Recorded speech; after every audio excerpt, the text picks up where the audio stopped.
Bueno, buenos días a todos. Estoy saliendo de un resfrío. Prometo que es solo un resfrío. Así que algunos moquitos por ahí se van a escapar.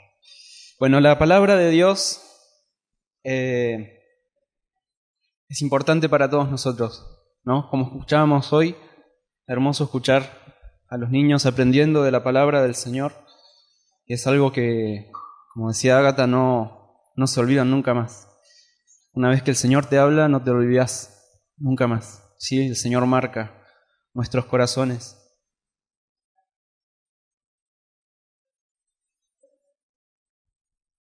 Y la fe es por el oír, y el oír por medio de la palabra de Dios. Amén. Así que si necesitamos alimentar nuestra fe, leamos la palabra, escuchemos con atención lo que el Señor tiene para nosotros. Vamos a leer el Salmo 95.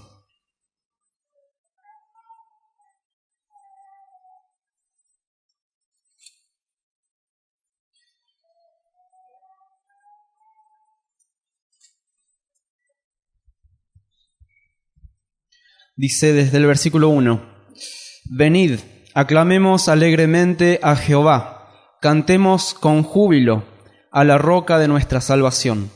Lleguemos ante su presencia con alabanza, aclamémosle con cánticos, porque Jehová es Dios grande y Rey grande sobre todos los dioses, porque en su mano están las profundidades de la tierra, y las alturas de los montes son suyas. Suyo también el mar, pues él lo hizo, y sus manos formaron la tierra seca. Venid, adoremos y postrémonos, arrodillémonos delante de Jehová nuestro Hacedor, porque él es nuestro Dios, nosotros el pueblo de su prado y ovejas de su mano. Si oyereis hoy su voz, no endurezcáis vuestro corazón, como en Meriba, como en el día de Masá en el desierto, donde me tentaron vuestros padres, me probaron y vieron mis obras. 40 años estuve disgustado con la nación, y dije, pueblo es que divaga de corazón, y no han conocido mis caminos. Por tanto juré en mi furor que no entrarían en mi reposo.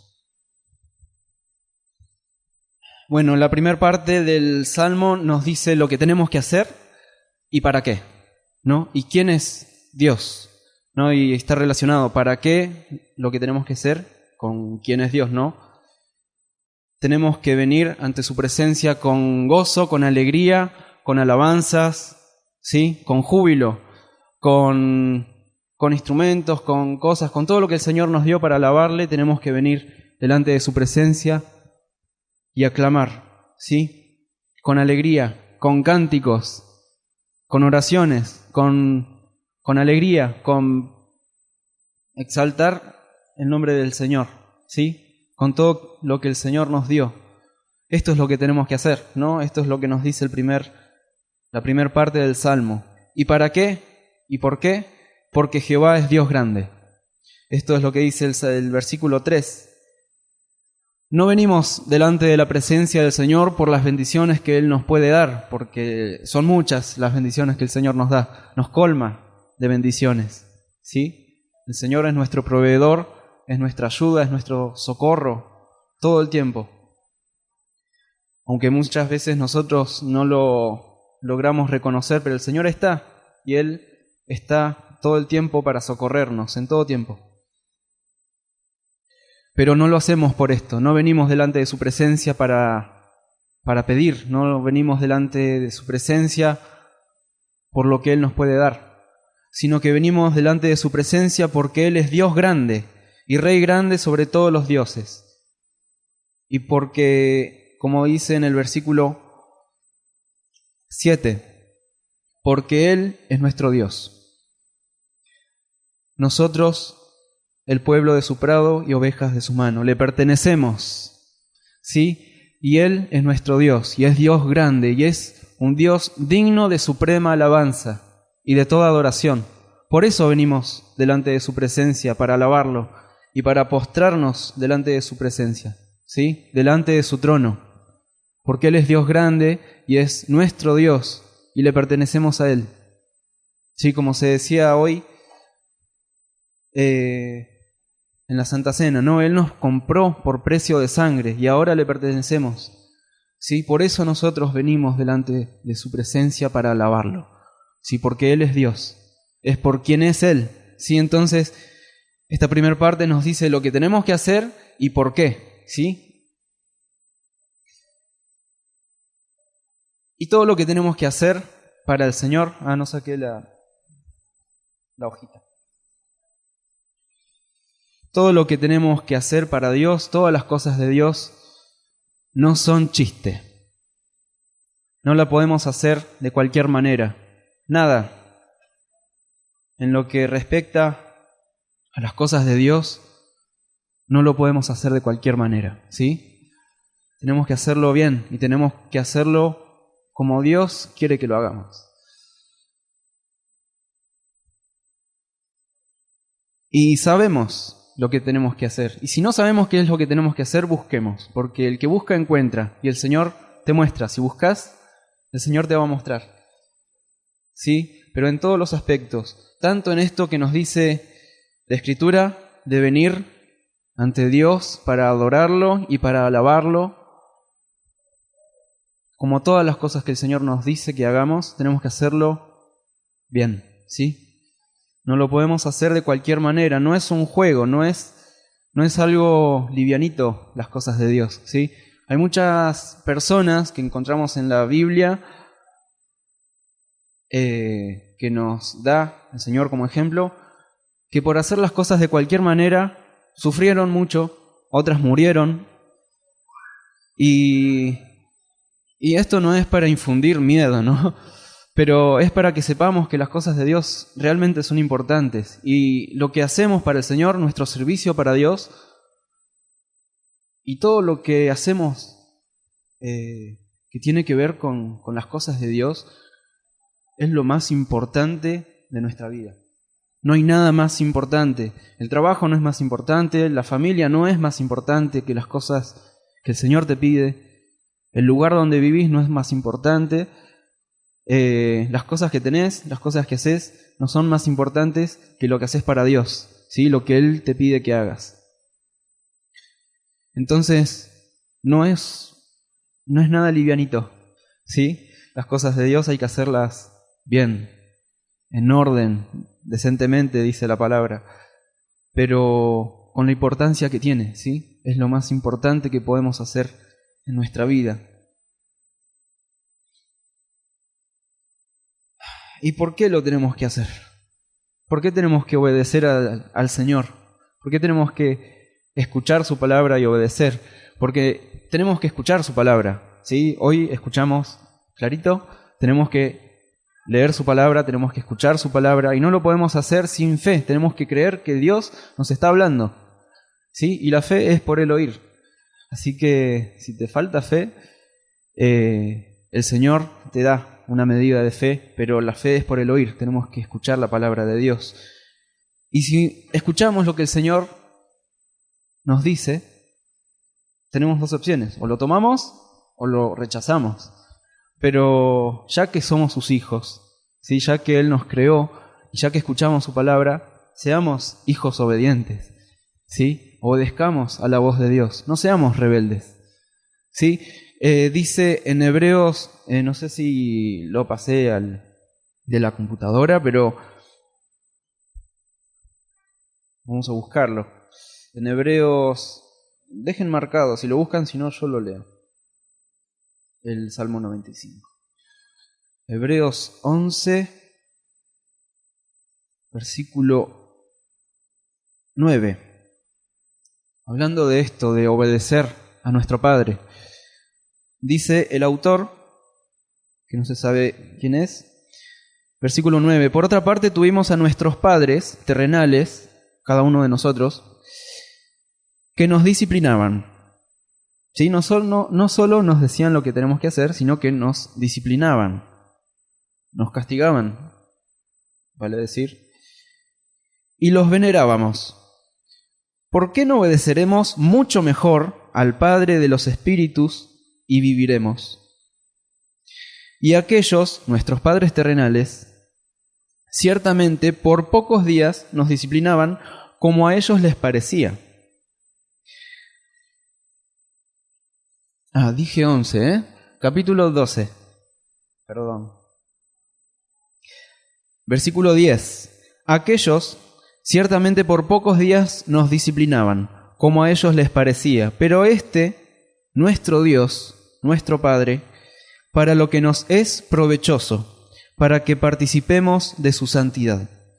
Es verdad que ninguna disciplina al presente parece ser causa de gozo, sino de tristeza, pero después da fruto apacible de justicia a los que en ella han sido ejercitados. ¿Por qué tenemos que obedecer a Dios entonces? Y nos conviene, ¿sí?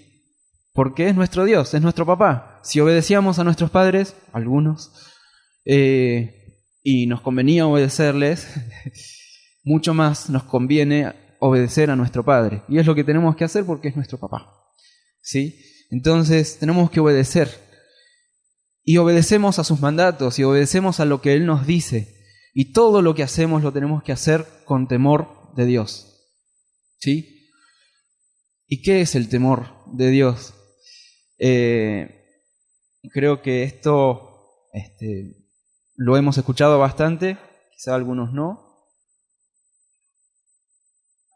Pero no se trata de tenerle miedo a Dios. Tener temor de Dios no tiene nada que ver con esa persona que se aleja de la luz para que sus obras no sean reprendidas. ¿Sí? Las personas que actúan mal, que sus obras son malas, no quieren ir a la luz, les da vergüenza, justamente para pasar desapercibidos, para que sus obras no sean descubiertas. Sí, pero la persona que sus obras son buenas, ¿sí? Quiere ir a la luz para que sea manifiesto que sus obras son hechas en Dios, ¿sí? Que sus obras no son malas. Entonces no hay ningún problema con ir a la luz. Y de eso se trata el temor de Dios, de hacer las cosas bien, ¿sí? De hacer las cosas de Dios bien para ir a la luz y que sea manifiesto que hacemos las cosas bien, ¿sí? De eso se trata el temor. Y tiene más que ver con el amor, ¿sí? A Dios que podemos tener por el Señor.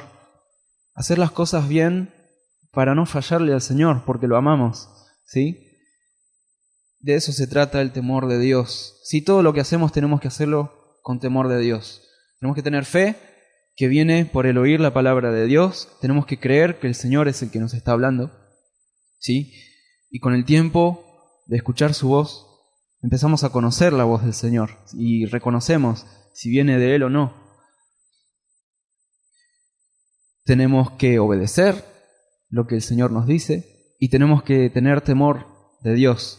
Si estos son 3 conceptos que aparecen en el librito de Papi Pradas, ¿sí? Fe, obediencia y temor de Dios se llama el libro, y son esos 3: fe, obediencia y temor de Dios. Son cosas esenciales para nosotros, ¿sí? No podemos dejar esto de lado a la hora de vivir para Dios. Y vamos a leer en 2 de Samuel, capítulo 6. Ahora sí, vamos a buscarlo. Voy a tratar de no equivocarme. Segundo libro de Samuel, capítulo 6.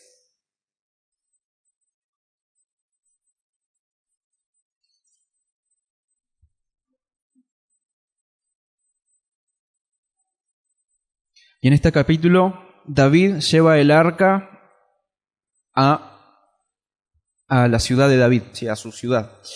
Sí, y hoy se mencionó esto, pero se mencionó la segunda parte. Tiene 2 partes.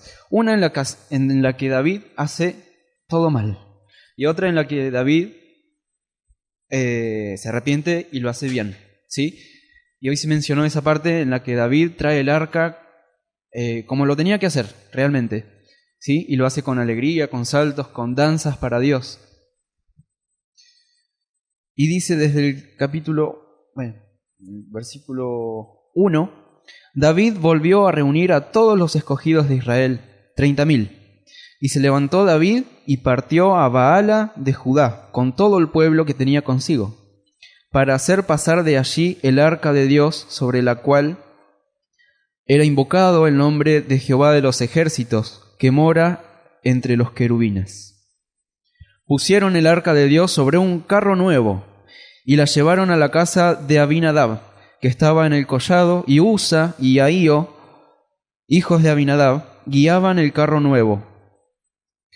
Y cuando lo llevaban de la casa de Abinadab, que estaba en el collado con el arca de Dios, Ahío iba delante del arca, y David y toda la casa de Israel danzaban delante de Jehová, con toda clase de instrumentos de madera de haya, con arpas, salterios, panderos, flautas y címbalos. Cuando llegaron a la era de Nacón, Usa extendió su mano al arca de Dios y la sostuvo, porque los bueyes tropezaban, si era un carro que era tirado por bueyes. Versículo 7. Y el furor de Jehová se encendió contra Usa, y lo hirió allí Dios por aquella temeridad, y cayó allí muerto, junto al arca de Dios. Y se entristeció David por haber herido Jehová a Usa, y fue llamado aquel lugar Pérez Usa hasta hoy, que significa que el quebrantamiento de Usa.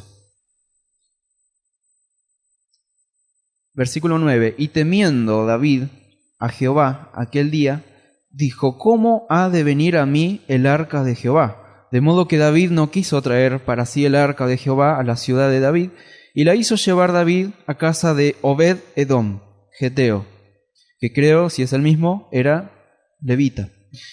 Y estuvo el arca de Jehová en casa de Obed-edom, geteo, 3 meses, y bendijo Jehová a Obed-edom y a toda su casa. ¿Sí? El arca de Dios representaba la presencia de Dios, ¿sí? Ahí moraba el Señor. Y cambiaron de rumbo, terminaron llevando el arca a casa de Obed-edom, y el Señor lo bendijo a Obed-edom, pero la idea era que el arca vaya a la ciudad de David. ¿Qué pasa? El arca de Dios no podía ser llevada de cualquier manera. Los encargados de llevarla eran los levitas, ¿sí? Los encargados de las cosas santas de Dios, ¿sí? Todos los utensilios y todas las cosas eran los levitas. Y David dijo: tengo una idea, vamos a hacer algo buenísimo, vamos a llevar el arca de Dios con un carro nuevo, vamos a hacer un carro lujoso, todos los van a ver y se van a asombrar, va a estar buenísimo y no se lo pueden perder. Yo me imagino esto, la Biblia no dice nada de esto, pero dice que David llevó el arca en un carro nuevo, ¿sí? Tenía que ser tirado a pulso por los levitas, cargado en 2 palos al hombro, ¿sí? Pero David dice: no, vamos a hacerlo en un carro, vamos a hacerlo diferente, vamos a innovar. Y al principio funcionaba, iban alabando a Dios, iban danzando, ¿sí? Como era la idea. Pero los bueyes que llevaban el carro empezaron a tropezar. A lo mejor el camino estaba feo, o no sé, pero empezaron a tropezar. Y Usa, que supongo yo no era levita, extiende su mano en un momento para que no se caiga el arca, ¿sí? Y no podía hacer esto. Y el Señor se enojó contra Usa y lo mató. Así nomás, ¿sí? Y uno piensa: bueno, pero ¿de quién era la culpa? ¿De Usa, que sostuvo el arca para que no se caiga? ¿O de David, que inventó una forma nueva de llevar el arca? ¿O de los bueyes que se tropezaron? No sé de quién era la culpa, pero la cuestión es que no se estaban haciendo las cosas bien y hubo consecuencias. Después David se arrepintió y recapacitó, ¿no?, de lo que había hecho, y después lo hizo bien. Pero por el momento estaba cegado, ¿sí? Ese razonamiento de hacer algo nuevo le impidió ver que estaba haciendo lo que el Señor nunca pidió. Y estaba haciendo lo contrario a lo que el Señor pidió. El Señor dijo de qué manera había que hacer las cosas, de qué manera había que llevar el arca, pero David no lo hizo. Y sabía, y conocía David lo que el Señor decía, ¿sí?, de cómo habían que hacer las cosas.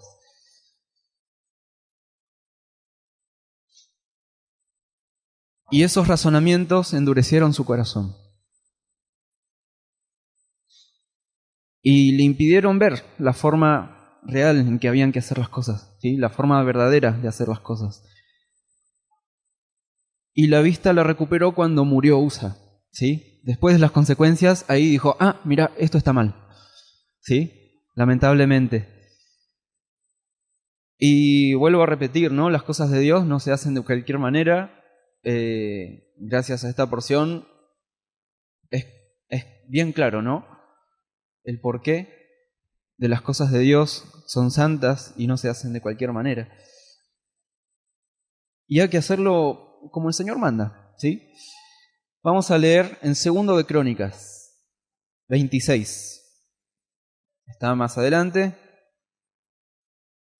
1 y 2 de Reyes, 1 y 2 de Crónicas. Capítulo 26. Es otra situación con otro rey. Desde el versículo 3 vamos a leer.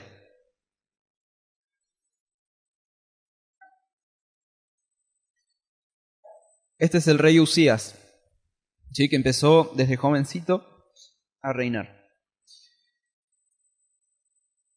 De 16 años era Usías cuando comenzó a reinar y 52 años reinó en Jerusalén. El nombre de su madre fue Jecolías de Jerusalén. E hizo lo recto ante los ojos de Jehová, conforme a todas las cosas que había hecho Amasías su padre, y persistió en buscar a Dios en los días de Zacarías, entendido en visiones de Dios, ¿no? Zacarías. Y en estos días en que buscó a Jehová, él le prosperó. Parece que solo lo buscó esos días en que estaba Zacarías, ¿no? Y salió y peleó contra los filisteos y rompió el muro de Gat y el muro de Jabnia y el muro de Asdod y edificó ciudades en Asdod y en la tierra de los filisteos. Dios le ayudó contra los filisteos, ¿sí? Sus enemigos, y contra los árabes que habitaban en Gur-Baal y contra los amonitas. Y dieron los amonitas presentes a Usías y se divulgó su fama hasta la frontera de Egipto, porque se había hecho altamente, gracias. Se había hecho, y ahora me perdí. El 8. Se había hecho altamente poderoso. Edificó también, el versículo 9, Usías torres en Jerusalén, junto a la puerta del ángulo y junto a la puerta del valle y junto a las esquinas, y las fortificó. Asimismo edificó torres en el desierto y abrió muchas cisternas, porque tuvo muchos ganados, así en la Cefela como en Las Vegas. Se hizo famoso hasta Las Vegas. Y viñas y labranzas, así en los montes como en los llanos fértiles, porque era amigo de la agricultura. Tuvo también Usías un ejército de guerreros, los cuales salían hasta a la guerra en divisiones, de acuerdo con la lista hecha por mano de Jehiel, escriba, y de Maasías, gobernador, y de Ananías, uno de los jefes del rey. Todo el número de los jefes de familia, valientes y forzados, era de 2.600, y bajo la mano de estos estaba el ejército de guerra, de 307.500 guerreros, poderosos y fuertes, para ayudar al rey contra los enemigos. Y Usías preparó para todo el ejército escudos, lanzas, yelmos, coseletes, arcos y hondas para tirar piedras, e hizo en Jerusalén máquinas inventadas por ingenieros para que estuviesen en las torres y en los baluartes para arrojar saetas y grandes piedras, y su fama se extendió lejos, porque fue ayudado maravillosamente hasta hacerse poderoso.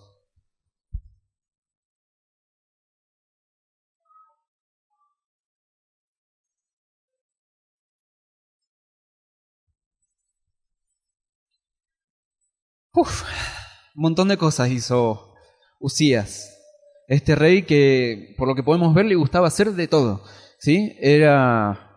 Inventaba muchas cosas, derribó muros, edificó torres, ciudades por todos lados, era amigo de la agricultura, le gustaba la ganadería, la agricultura, ¿sí? No se dedicaba a esto porque era el rey, pero le gustaba. Hacía un montón de armamentos nuevos, escudos para los guerreros. Inventaron máquinas para las torres, para un sistema de defensa, ¿sí? Para tirar flechas, para tirar piedras, ¿no? Hizo de todo, le gustaba hacer de todo, ¿no? Y vamos a seguir leyendo. Hasta ahora todo bien. Se hizo poderoso. Ya en esta parte genera cierta tensión, ¿no? Porque decimos, uy, se hizo poderoso, algo va a pasar, ¿sí? Pablo dice, todo lo puedo en Cristo que me fortalece. Sé vivir en la abundancia y sé vivir en la pobreza. Parece que este rey no sabía vivir en la abundancia, para gloria de Dios, ¿no? Sí, se hizo poderoso, pero acá empezó el problema. El versículo 16. Mas cuando ya era fuerte y su corazón se enalteció para su ruina, porque se rebeló contra Dios, se rebeló contra Jehová, su Dios, entrando en el templo de Jehová para quemar incienso, en el altar del incienso. Y entró tras él el sacerdote Azarías, y con él 80 sacerdotes de Jehová, varones valientes. Y se pusieron contra el rey Usías, y le dijeron, no te corresponde a ti, oh Usías, el quemar incienso a Jehová, sino a los sacerdotes, hijos de Aarón, que son consagrados para quemarlo. Sal del santuario, porque has prevaricado, y no te será para gloria delante de Jehová Dios. Si entró para quemar incienso, no quería glorificar a Dios, bueno, pero esto no lo glorificaba.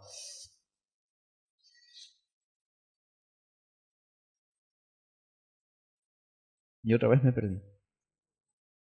Bien, entonces Usías, teniendo en la mano un incensario para ofrecer incienso, se llenó de ira, y en su ira contra los sacerdotes, la lepra le brotó en la frente delante de los sacerdotes en la casa de Jehová, junto al altar del incienso. Y le miró el sumo sacerdote Azarías y todos los sacerdotes, y he aquí la lepra estaba en su frente, y le hicieron salir apresuradamente de aquel lugar, y él también se dio prisa a salir, porque Jehová lo había herido.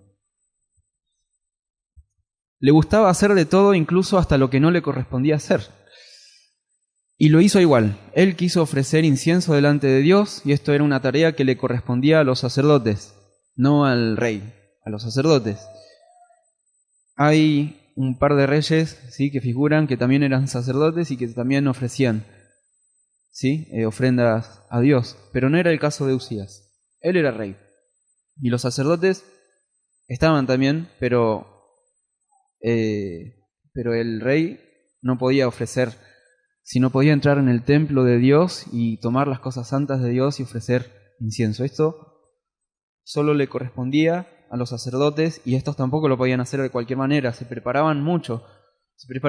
Algunos se preparaban toda la vida para una vez entrar delante de Dios y ofrecer sacrificios, ¿sí? Entonces, este rey hizo lo que no le correspondía. En el caso de David, él sabía lo que tenía que hacer, tenía que hacerlo, tenía que trasladar el arca, ¿sí?, a la ciudad de David, pero lo hizo de cualquier manera. No lo hizo conforme a la palabra de Dios. En el caso de Usías, hizo lo que se le antojó. Hizo lo que no tenía que hacer, lo que era consagrado para los sacerdotes, ¿sí? Pero él lo hizo, y a lo mejor lo hizo con el incienso correcto, el incensario estaba sano, en el horario y la fecha en que lo tenía que hacer, o no sé, a lo mejor lo hizo todo perfecto, pero no le correspondía a él. Lo hizo con las mejores intenciones de adorar a Dios a lo mejor, pero a él no le correspondía. ¿Sí? Entonces tenemos estos dos ejemplos. ¿Sí? Sabemos lo que el Señor nos dice y sabemos el ministerio que Él nos da también, ¿sí? Y las cosas que tenemos que hacer para Él, el servicio a Dios, las cosas, ¿sí?, de Dios que son nuestro ministerio o que son el ministerio del hermano, y a veces nosotros queremos el ministerio del hermano, no queremos nuestro ministerio. No sé, poniendo el caso de la música, que siempre se pone el mismo ejemplo, que es algo visible, es un ministerio a Dios, visible que todos lo vemos. ¿Sí? Si todos tocan el piano, nadie toca el bajo. Y nadie toca el bajo. No, pero es un ejemplo. Está bien, es un instrumento que no vale la pena. Pobrecito. Sí, pero es un ejemplo, ¿no? Si todos queremos tocar el piano, nos vamos a pelear y nos vamos a sacar los ojos por a ver quién toca el piano y nadie va a tocar el bajo, pobrecito, ahí porque es un instrumento, no sé, aburrido. No, es aburrido. Y a veces nosotros vemos lo que tiene el hermano, a lo mejor no es el ministerio, a lo mejor es lo que tiene, a lo mejor es la familia, y nosotros queremos lo mismo. O la casota, no sé, y nosotros lo queremos, y queremos lo que el Señor le da al hermano, y no prestamos atención a lo que el Señor nos da a nosotros. Y a veces sabemos lo que tenemos que hacer, pero no lo hacemos bien. Y lo hacemos de cualquier manera, siendo las cosas de Dios, santas, ¿sí? Sagradas. Pero lo hacemos de cualquier manera y queremos innovar y queremos hacer otra cosa, ¿sí? El Señor me dijo esto, pero yo quiero mejorar lo que el Señor me dijo que haga. Quiero hacerlo así, de esta manera. Quiero hacer un carro nuevo, ¿sí? Brilloso, lujoso, antes que llevar el arca de Dios a pulso. Y todas las cosas que hacemos para Dios, lo que el Señor nos manda, tenemos que tener fe para escuchar la voz de Dios. Tenemos que obedecerlo, sí. Lo que el Señor nos da a nosotros, a vos, lo que te dio a vos para hacer, eso tenés que hacer, como hijo obediente. Pero hay que hacerlo con temor de Dios. No lo podemos hacer livianamente. Es responsabilidad, ¿sí? También existe la palabra responsabilidad para los cristianos, para las cosas de Dios, ¿sí? Y David entendió lo que estaba haciendo mal después de las consecuencias, después se arrepintió y lo hizo bien. La segunda mitad del Salmo 95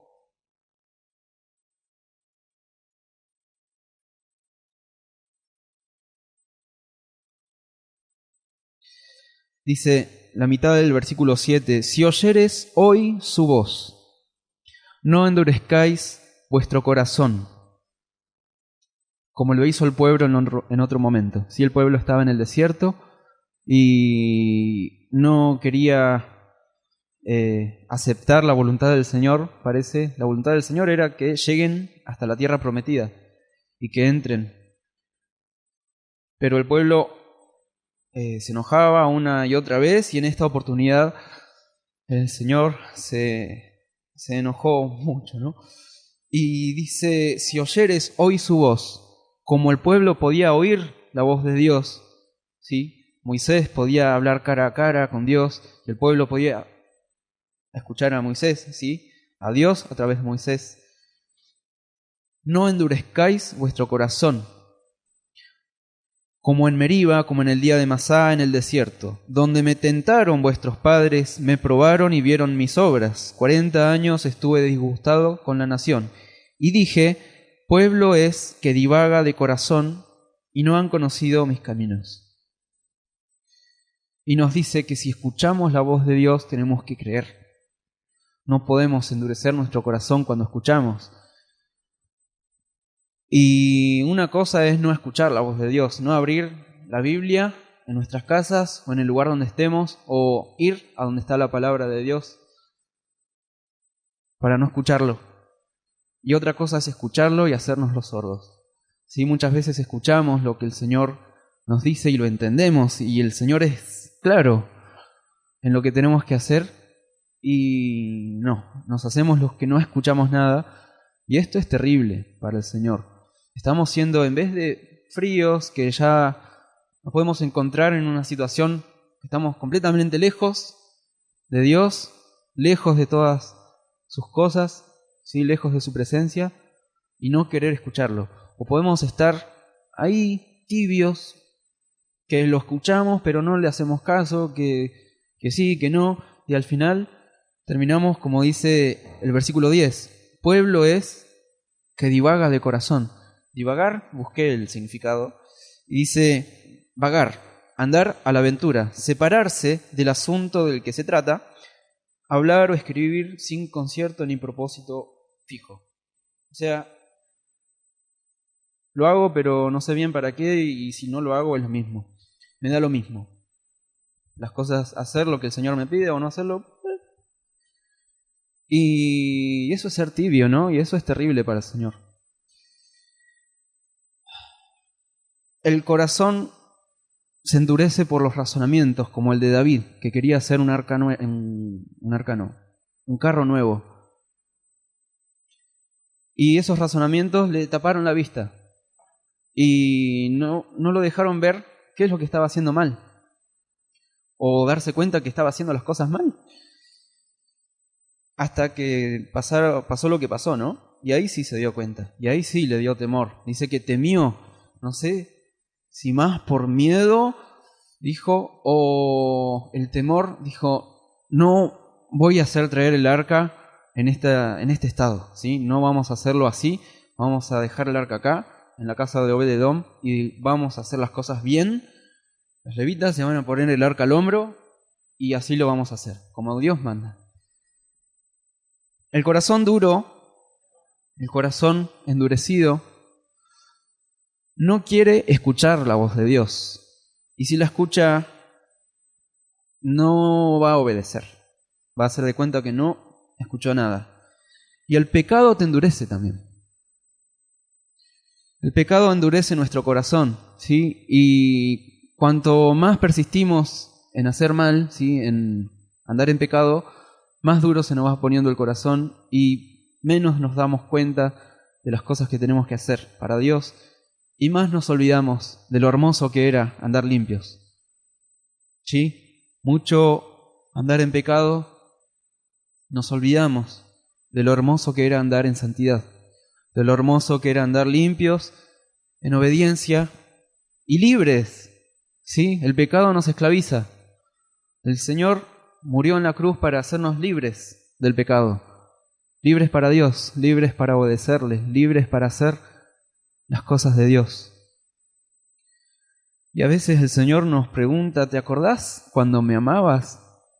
¿Te acordás cuando andabas en mi presencia, cuando andabas en las cosas que yo te puse adelante? ¿En el camino que te puse delante? Por medio de Jesucristo, que nos abrió el camino hacia Dios. El pecado nos endurece y nos hace desviarnos, ¿sí? Y nos hace divagar.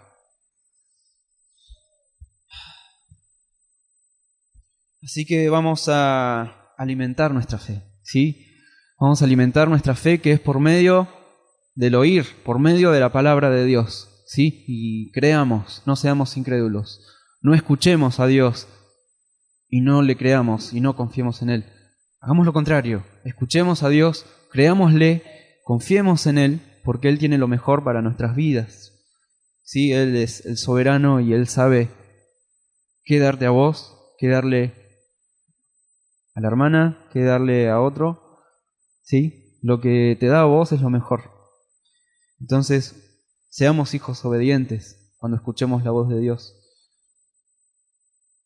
Y hagamos todo con temor de Dios, ¿sí? Para hacerlo conforme a lo que Él pidió, conforme a su corazón y como a Él le agrada que lo hagamos, que es obedeciendo, ¿sí? Haciendo las cosas bien. Y sin muchas cosas nuevas, cosas nuevas. ¿Qué son las cosas nuevas? ¿Podemos aprender una canción nueva? Sí. Ahora, ¿podemos agregarle una porción a la Biblia? Eso ya no. ¿Sí? Innovar en las cosas de Dios puede ser peligroso. Y tenemos que actuar con temor de Dios, ¿sí? Sin hacer algo que Él no nos haya pedido que hagamos. ¿Y entonces qué tengo que hacer? Tenemos que escuchar, ¿sí? Nos hace bien a la fe, si la fe es por el oír.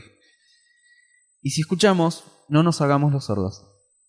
Si escuchamos lo que el Señor nos dice, seamos obedientes. Y tomemos lo que el Señor nos dice para nosotros, para nuestras vidas. Apropiémonos de las palabras que el Señor te da. Si nos acordamos de las palabras que el Señor nos dio, buenísimo. Y si no, esforcémonos, porque el Señor tiene cosas preciosas para vos, solamente para vos. Y otros tiene otra cosa preciosa. ¿Sí? No envidiemos al hermano. El temor de Dios también es abrir la Biblia, que es luz, ¿no? Hoy veíamos que es una lámpara, la palabra de Dios. Y si es luz y abrimos la palabra, estamos yendo a la luz y el Señor nos va a mostrar cosas que hay en nuestro corazón, que hay en nuestra mente. Y a mayor luz, mayor responsabilidad. ¿Sí? Más responsables somos cuando conocemos lo que el Señor nos dice. ¿Sí?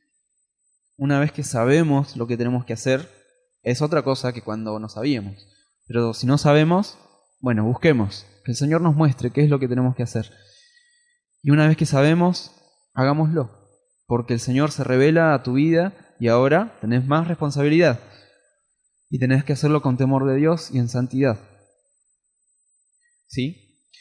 El que teme a Dios va hacia la luz y no se escapa de ella. Entonces, abramos la Biblia, escuchemos con atención la predicación al hermano que te da una palabra.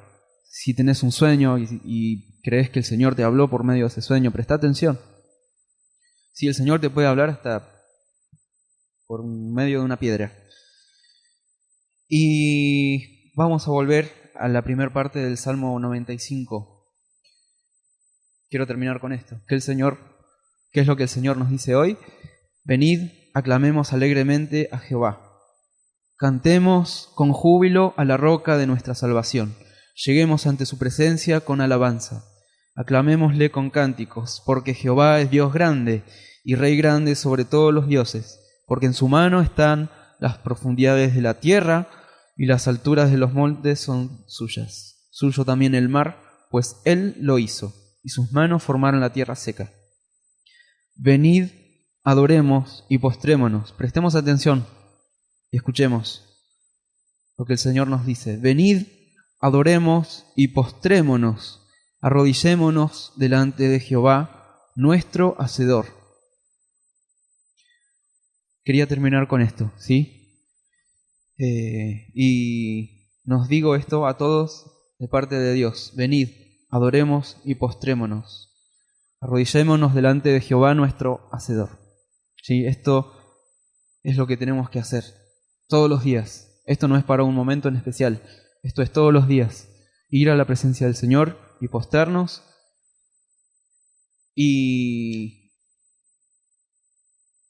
si buscas y no encontrás, o si no sentís nada, o si decís, pucha, pero no me sale ni una palabra cuando me arrodillo, no sé, me aburro. El Señor dice, busca con todo tu corazón y vas a encontrar. ¿Sí? Sí, cuando vayamos a la presencia del Señor, busquémosle con todo nuestro corazón y le vamos a encontrar. Y todo lo que hagamos, hagámoslo con fe, en obediencia y con temor de Dios. Amén.